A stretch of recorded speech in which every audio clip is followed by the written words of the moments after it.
Il l'a intitulé Victime et propagatrice de nazisme.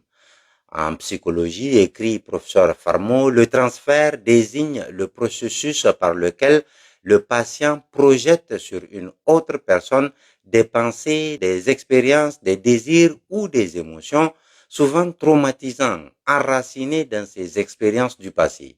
Au plan social, le transfert vient à signifier le processus par lequel un pays, un État ou une société projette les expériences traumatisantes de son passé sur d'autres pays, d'autres États ou d'autres sociétés.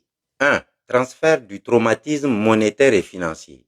Sous l'occupation de la France par le régime nazi, l'Allemagne hitlérienne impose à la France, afin de la dépouiller et de financer l'effort de guerre, un système monétaire caractérisé par une centralisation des réserves et un contrôle des changes. En 1945, à la fin de la Seconde Guerre mondiale, la France, libérée notamment par des tirailleurs africains, afin de financer sa reconstruction par le pillage des colonies, crée le franc des colonies françaises d'Afrique, CFA, système monétaire qui, à l'instar de celui de la France occupée, repose sur la centralisation des réserves et le contrôle des changes. Nul besoin d'être expert en économie, poursuit professeur Farmeau, pour comprendre que la France du général de Gaulle, en signant les accords de Bretton Woods le 26 décembre 1945, transférait sur les colonies africaines le traumatisme monétaire que son pays avait subi. En vérité, le franc a été pour les colonies françaises d'Afrique et continue d'être pour les 14 États africains de la zone franc ce que le franc de Vichy a été pour la France sous l'occupation allemande. Incontestablement, la France, en agissant de cette manière, a introduit le nazisme en Afrique. 2. Transfert du traumatisme politique et idéologique. Si l'on considère le nazisme sous d'autres aspects, celui de la terreur, celui de la Shoah ou Holocauste, on peut en dire autant. La France a vécu sous la terreur de masse perpétrée par les groupes paramilitaires SS allemands. Elle a vécu la Shoah et l'Holocauste sur sa terre, les camps de concentration et les fours crématoires sous l'occupation allemande et le régime collaborationniste de Vichy.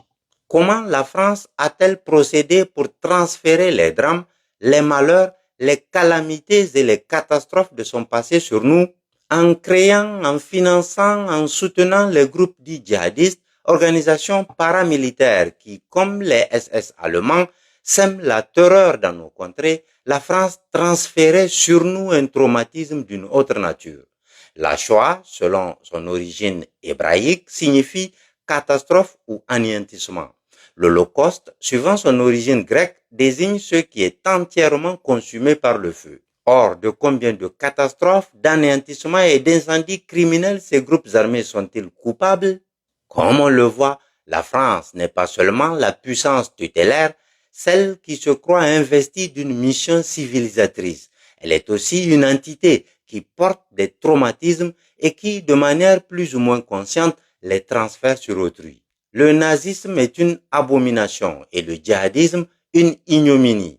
La France et les vainqueurs de la Seconde Guerre mondiale ne se sont pas embarrassés de droits humains dans le procès qu'ils firent au nazisme, aux nazis et à leurs collaborateurs. Partout, en Italie, en Pologne, en Belgique, en Hongrie, aux Pays-Bas, en Russie, etc., il y eut des représailles. À ces représailles, l'Europe, sans gêne aucune, a donné le nom d'épuration. En France comme ailleurs, l'épuration a été d'abord sauvage, puis légale. Au pays des droits de l'homme, l'épuration sauvage a consisté en l'exécution de 10 000 collabos, sans procès, en l'humiliation de 20 000 femmes, tondues, application de goudron sur le crâne, exhibées nues, accusées de collaboration horizontale, c'est-à-dire d'avoir eu des relations intimes avec l'occupant allemand. L'épuration légale, quant à elle, s'est soldée par des exécutions, 1500, des peines de prison, des condamnations aux travaux forcés, par des déchéances de droits civiques et par des révocations. Fait notable, l'entreprise automobile Renault a été nationalisée en 1945 pour cause de collaboration de son propriétaire avec le régime nazi. Telle est la manière dont vous avez réagi face au nazisme, constate professeur Farmeau Moumouni. Et vous qui avez été si ferme, si intransigeant, voire impitoyable dans le châtiment du nazisme qui a détruit vos États, meurtri vos sociétés et dépeuplé vos pays, vous voulez que nous traitions cependant l'ignominie djihadiste autrement? Des hordes armées égorgent nos pères, nos mères, nos frères, nos sœurs. Les criminels sont poursuivis, traqués et neutralisés. Vos organisations de défense des droits humains n'ont Dieu que pour les assassins. Elles placent plus d'humanité dans le meurtrier que dans la victime. Les nôtres, à vos yeux, ne valent pas plus que des animaux de boucherie. Nos enfants, nos filles, nos femmes sont enlevés, torturés, violés et déportés. D'aucuns sont soumis au travail forcé, comme dans les camps de travail forcé, d'autres servent d'esclaves sexuels. Nos forces de défense et de sécurité ripostent et font des morts parmi les kidnappeurs. Vos médias mensongers de masse font plus cas des ravisseurs oxy que des malheureux otages. Les nôtres sont trop noirs pour que l'Occident blanc s'émeuve sur leur sort. Des villages entiers sont pillés et brûlés par des djihadistes.